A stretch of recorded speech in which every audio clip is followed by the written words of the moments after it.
నీ నోడినందున మా రాత్రీశ్వరుడు నిన్ను తోడుకమ్మగా వచ్చినమ్మా అవునా అయినా నా మాటకి మరి రాజుగా విన్నవించు.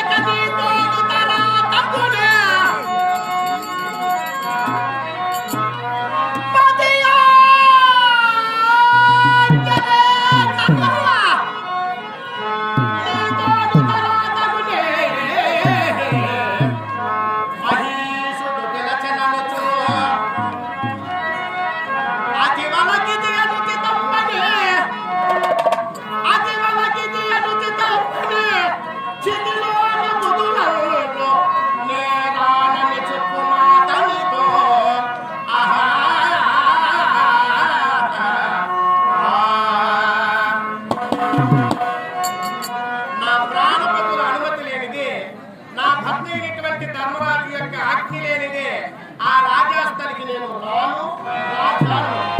నా మాటగా నీ వెళ్ళి నీ రాజుకు వెళ్ళవచ్చు.